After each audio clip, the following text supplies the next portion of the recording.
Bem-vindos! Hoje a gente vai fazer um mergulho fundo em vários dados e notícias importantes que rolaram agora nos primeiros meses de 2025. Isso aí. A ideia é tentar conectar as coisas, sabe? Mudanças aqui no Brasil, tensões lá fora, avanços da ciência. Exato. Não é só fazer uma lista, né? É tentar entender o que uma coisa tem a ver com a outra, buscar um sentido maior por trás das manchetes que a gente vê todo dia. Perfeito. Então, bora começar essa análise olhando aqui para dentro, para o retrato do Brasil que os dados mais recentes pintam para a gente. Vamos lá. Olha, os números do censo sempre trazem algumas surpresas, né?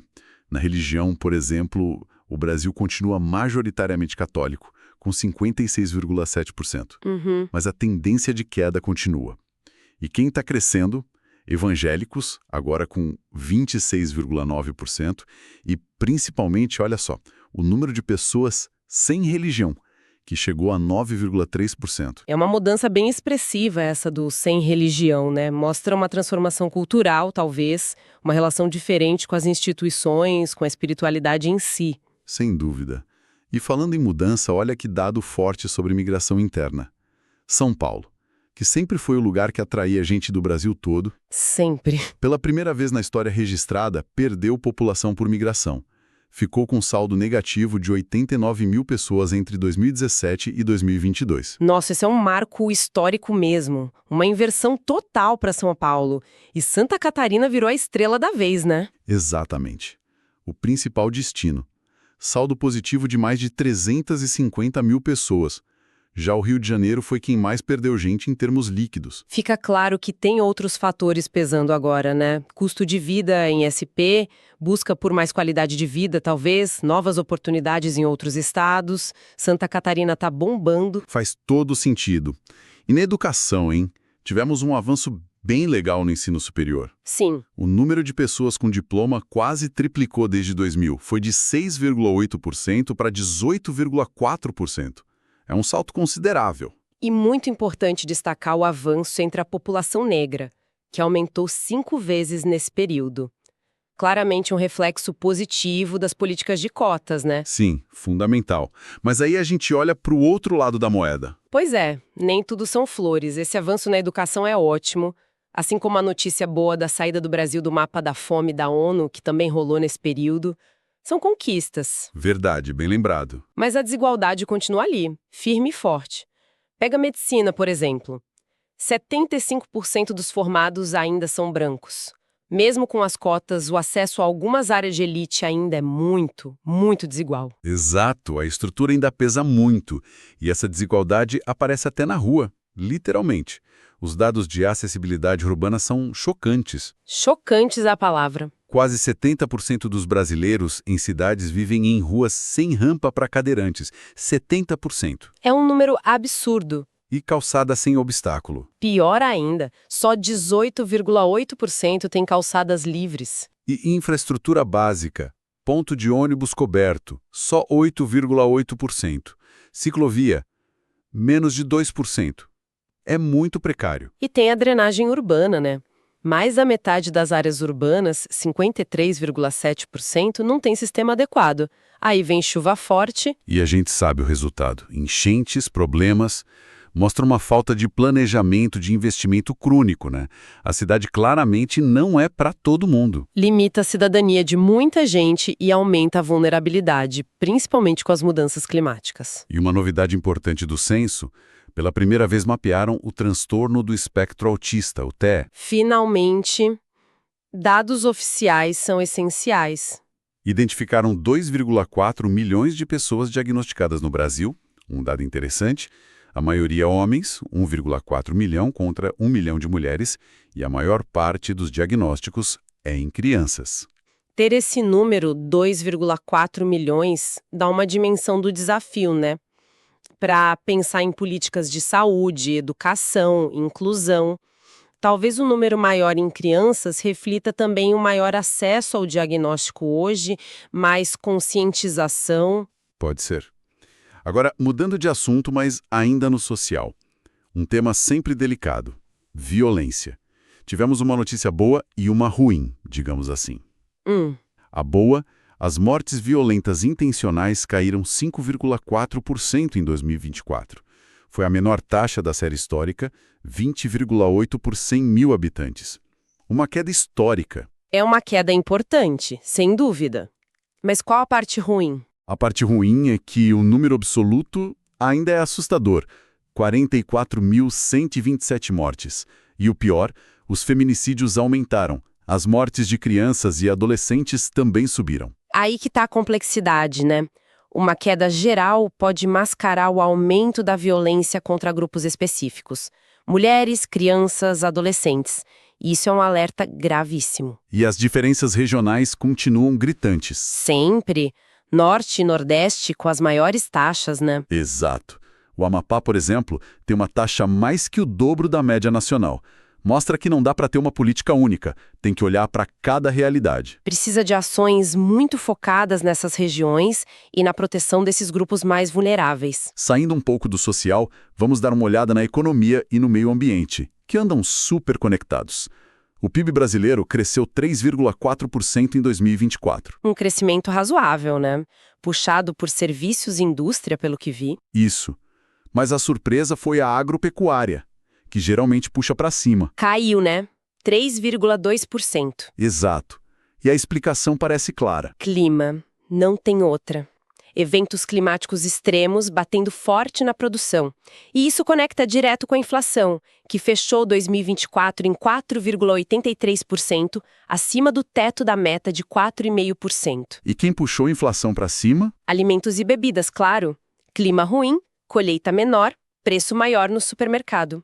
É uma cadeia. E nesse cenário todo, o Brasil ainda perdeu uma posição no ranking das economias, né? Caiu para 10ª, o Canadá passou a gente. É, tudo interligado. E no meio ambiente, também essa gangorra de notícias. O desmatamento geral caiu bem em 2024, 32,4%. Ótimo para a Amazônia. Excelente notícia, queda geral. Mas O Cerrado virou o bioma mais desmatado. Ultrapassou a Amazônia. A pressão mudou de lugar, parece. Especialmente ali na região do Mato Piba, exatamente o efeito espremer o balão, que a gente comentou. Diminui a pressão num ponto, ela aumenta em outro. E o Cerrado é crucial. Berço das águas, biodiversidade imensa. Essa pressão lá é muito crítica. Ou seja, a queda geral é boa, mas a luta continua e precisa olhar para tudo, não só para a Amazônia. A estratégia tem que ser abrangente para todos os biomas. Mas olha só, surgiu uma ferramenta legal que pode ajudar nisso. Uma decisão do ministro Flávio Dino lá no STF. Ah, eu vi essa, sobre desapropriação, né? Isso. Permite desapropriar imóvel rural se tiver desmatamento ou incêndio ilegal. Liga direto à posse da terra com a função social e ambiental dela. Essa decisão é potentíssima. Pode ser um divisor de águas. Reforça que ter terra não é um direito absoluto, vem com responsabilidade. É usar a própria Constituição, que fala da função social, para combater o desmatamento na prática. Interessante. E por falar em território, o Brasil cresceu no mar. A ONU reconheceu a ampliação da nossa plataforma continental lá na margem equatorial. Uma área gigantesca, né? Do tamanho da Alemanha, eu li. Exato. Abre um potencial enorme para explorar recursos, claro. Mas aí vem todo o debate de como fazer isso de forma sustentável, ainda mais numa área como a Foz do Amazonas, super sensível. É o dilema. E, ao mesmo tempo, um reconhecimento importante. O Parque Nacional Cavernas do Peruaçu, lá em Minas, virou Patrimônio Mundial Natural pela Unesco. Lindo demais, Peruaçu. É valorizar o que a gente tem de riqueza natural, né? Um contraponto importante a essa questão da exploração. Duas faces da nossa relação com o território. E no agronegócio, que a gente já falou do clima, teve mais emoção. Primeiro a festa. O Brasil finalmente conseguiu o certificado de país livre de febre aftosa sem vacinação. Notícia excelente, abre mercados super exigentes, né? Um ganho sanitário e econômico enorme. Sim, mas aí logo depois veio a ducha de água fria. Ah, gripe aviária. Pois é, um surto numa granja comercial lá no Rio Grande do Sul, em Montenegro. Resultado, China, União Europeia, vários países suspenderam a importação de frango brasileiro. Mostra vulnerabilidade, né? Um evento sanitário pontual pode derrubar um ganho importante rapidinho. Exige uma vigilância sanitária constante, capacidade de resposta muito rápida. Com certeza. Bom, vamos ampliar um pouco o foco agora. Como o Brasil tem se posicionado no cenário internacional nesses últimos meses? Uhum. Assumimos a presidência temporária de 2 blocos importantes agora em 2025, o BRICS e o Mercosul. Sim, uma busca por protagonismo, né? Tenta pautar a agenda no sul global, na nossa região. E no Mercosul até anunciaram um acordo com a EFTA, aquele bloco de livre comércio europeu que inclui Suíça, Noruega. Isso. Mostra movimento. Presidir esses blocos dá visibilidade, claro, mas a gente viu na cúpula do BRICS no Rio, né? Ausências de peso como Xi Jinping e Putin mostra que essa influência tem seus limites, a realidade é complexa. E falando em complexidade, teve a entrada do Brasil naquele fórum da OPEP+, e mesmo sem cota de produção. Que barulho que isso fez, hein? Fez muito barulho. Choveram críticas de ambientalistas, né? Uma contradição com os compromissos do clima, com a COP30, que vai ser em Belém. Exatamente. E teve gente questionando a geopolítica disso, a influência da Rússia ali no grupo. É o dilema clássico, né? Interesses econômicos de um lado, imagem e compromissos ambientais do outro. Se aproximar de grandes produtores de petróleo sinaliza uma aposta em fóssil que parece ir na contramão do discurso verde que o Brasil tenta ter. É uma corda bamba. E a corda ficou bem esticada foi com os Estados Unidos, né? O governo Trump voltou com tudo para cima do Brasil. Nossa, essa parte foi tensa. Tarifas de 50% em produtos brasileiros é muita coisa. 50%. E as justificativas foram bem variadas. Falaram do tratamento dado ao ex-presidente Bolsonaro, de liberdade de expressão aqui e acusações de comércio injusto.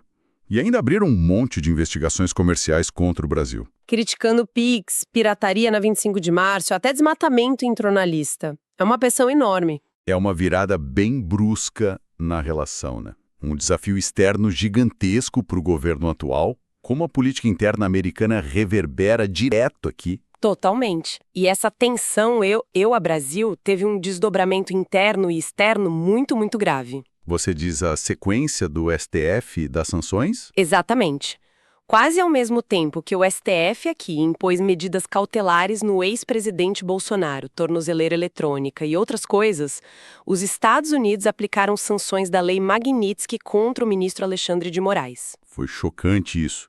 Bloquearam bens dele nos Estados Unidos, proibiram a entrada, usaram uma lei que geralmente é para gente envolvida com corrupção pesada ou violação de direitos humanos em ditaduras. É um passo raríssimo e muito agressivo sancionar um ministro de uma Suprema Corte de um país como o Brasil com a Lei Magnitsky. Elevou a tensão a um nível estratosférico.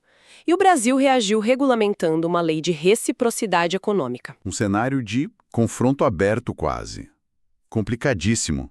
E que cria uma incerteza jurídica e diplomática imensa. Para completar esse quadro de intriga internacional, ainda pintaram aquelas alegações de espionagem da ABIN no Paraguai por causa de Itaipu e aquela reportagem do New York Times dizendo que a Rússia estaria usando o Brasil como uma espécie de linha de montagem para criar identidades falsas para espiões, aproveitando brechas nos nossos documentos. Sim, e ainda teve a concessão de asilo para a ex-primeira-dama do Peru, a Nadine Heredia, que também gerou ruído diplomático. Muitos episódios delicados que tocam em soberania, segurança, diplomacia, exigem muito jogo de cintura para navegar isso tudo. Muita habilidade para não prejudicar relações importantes e nem a imagem do país lá fora. Saindo um pouco do Brasil, o mundo lá fora também. Pegou fogo em vários lugares. E aqui a coisa ficou realmente tensa em alguns momentos. Principalmente no Oriente Médio, né? A escalada foi assustadora. Demais. Israel atacando alvos nucleares e comandantes militares importantes no Irã. O Irã retaliando. E aí os Estados Unidos entrando direto na briga, atacando instalações nucleares iranianas. Parecia que o mundo ia explodir. Foi um momento de risco extremo. Cruzaram linhas vermelhas ali, atacar a instalação nuclear, mesmo que não com armas nucleares, eleva o risco de um conflito generalizado a um nível alarmante. O mundo prendeu a respiração mesmo. Mas no meio dessa loucura toda veio um respiro inesperado, né? O anúncio de um cessar-fogo entre Israel e Hamas. Sim, depois de 467 dias de guerra. Uma notícia muito bem-vinda, claro, uma mediação importante do Catar, Egito e dos Estados Unidos. deu uma aliviada na tensão global. Os desafios são gigantescos, mas parar a matança era essencial. E enquanto isso, outros conflitos continuaram ativos. A guerra na Ucrânia completou 3 longos anos. E a Europa de cabelo em pé com a possibilidade do Trump buscar um acordo direto com o Putin, né? Exato. E na Síria, depois da queda do Assad, uma situação horrível com massacres da minoria alauíta. Terrível. E os Estados Unidos continuaram os ataques aos Houthis no Iêmen, por causa dos navios no Mar Vermelho. Teve tensão na fronteira entre Tailândia e Camboja também. E na Turquia, a prisão do prefeito de Istambul, que é o grande rival do Erdogan. Mais tensão política interna por lá. O que a gente vê é um cenário global muito instável, né? Rivalidades antigas esquentando, novas dinâmicas aparecendo. A paz parece algo distante em muitas regiões. Mas, em meio a tanto conflito, tiveram alguns movimentos diplomáticos relevantes. A França, por exemplo, anunciou que vai reconhecer o Estado palestino. O passo significativo vindo de um membro permanente do Conselho de Segurança da ONU, um país do G7. Tem um peso simbólico importante. E a Corte Internacional de Justiça, a CIJ, lá de Haia, soltou uma decisão histórica sobre o clima. Importantíssima. Declarou que a mudança climática é uma ameaça existencial e que os países têm obrigações legais de agir para combatê-la. Isso pode mudar muita coisa, né? Pode sim. Não resolve do dia para a noite, claro, mas cria uma pressão legal e política muito forte sobre os governos. Estabelece um precedente fundamental. Sinaliza que questão climática entrou de vez na esfera do direito internacional. Para a gente ir fechando essa nossa varredura, vamos passar por outros destaques que marcaram esses meses. Ciência, cultura, umas curiosidades. Sempre tem coisa interessante acontecendo. O mundo católico acompanhou a morte do Papa Francisco em abril. E logo depois, a eleição do sucessor, o Papa Leão XIV. Que é o cardeal Robert Prevost, né? Americano com nacionalidade peruana também, um agostiniano. Uma figura com fortes laços com as Américas. Vamos ver que direção ele dá para a igreja. E por falar em nacionalidade, a Itália deu uma apertada, né? Restringiu a cidadania por descendência só para filhos e netos. Afeta muito o brasileiro que busca essa cidadania. Com certeza, muita gente buscando foi afetada. E na ciência, teve aquele anúncio que deu o que falar. Uma startup americana, a Colossal Biosciences. Ah, do Mabu Terrível. É essa mesma. Disseram que conseguiram recriar a espécie extinta há 12 mil anos usando engenharia genética. Isso é ficção científica virando realidade. Mas levanta um debate ético e ecológico gigantesco, né? A gente pode fazer, mas a gente deve. Qual o impacto de reintroduzir espécies extintas é fascinante e um pouco assustador. Totalmente. E a corrida da inteligência artificial não para. Surgiu uma IA chinesa, a DeepSeek, como concorrente de baixo custo para o ChatGPT. Mais um capítulo na disputa tecnológica EU-China. A chegada de modelos mais baratos pode até democratizar o acesso, mas acirra a competição pela liderança global em IA. A velocidade disso é impressionante. Aqui no Brasil, na saúde, um alerta importante. Aquele surto de febre oropouche, que era mais da Amazônia. Se espalhou, né? Chegou forte no Espírito Santo. Exato. Mostra como essas doenças podem viajar, né? Precisa de vigilância constante. E a Anvisa aprovou o Mounjaro, aquele remédio parecido com o Ozempic, mas agora especificamente para perda de peso. Amplia as opções, mas também aumenta o debate sobre o uso desses medicamentos, né? Para não virar só estético e esquecer a saúde como um todo. E os riscos. Verdade. Mas olha, para compensar, o Brasil brilhou muito lá fora. Tivemos alegrias enormes no esporte e na cultura. Conta aí. Hugo Calderano fez história no tênis de mesa. Ganhou a Copa do Mundo lá na China. Um brasileiro campeão mundial no esporte dominado por asiáticos. Foi incrível. Nossa, que feito espetacular do Calderano. Gigante. E no cinema, Fernanda Torres ganhou o Globo de Ouro por Ainda Estou Aqui. E o filme depois levou o Oscar de melhor filme internacional. Que maravilha. E teve mais, né? Teve. Kleber Mendonça Filho ganhou melhor direção em Cannes por O Agente Secreto. E o Wagner Moura levou melhor ator pelo mesmo filme. Uma sequência de prêmios sensacional para o nosso cinema. Realmente, conquistas extraordinárias, Mostra a força da nossa cultura, do nosso esporte, ganhando o mundo. Isso é muito bom para a autoestima do país, para a nossa projeção internacional. E para fechar esse giro, até o jeito de ver o mundo foi questionado. O IBGE lançou um mapa-mundi diferente, Aquele invertido. com o Brasil no centro e o Sul para cima. Esse mesmo. Uma provocação visual, né? Para a gente questionar aquela visão eurocêntrica de sempre e pensar mais nas nossas conexões aqui no Sul Global, BRICS, Mercosul, até pensando na COP30 que vem aí. É muito mais que um mapa, né? É um convite a repensar nosso lugar no mundo, nossas referências. Um gesto simbólico bem poderoso. Ufa! Que intensidade nesses primeiros meses de 2025, hein? Se a gente tentar amarrar tudo. É um Brasil fervilhando por dentro, com avanços sociais importantes, mas com desigualdades que não largam o osso. Oriente Médio, enquanto a ciência avança para territórios que desafiam nossa ética. É muita coisa acontecendo ao mesmo tempo. O que a gente tira disso tudo? Acho que a palavra é dinamismo e incerteza. Uma aceleração muito grande das mudanças, tudo conectado e muita coisa imprevisível, tanto aqui dentro quanto lá fora. O tabuleiro está mexendo sem parar. Exatamente. E aí fica a pergunta final, para quem nos acompanhou até aqui, pensar um pouco.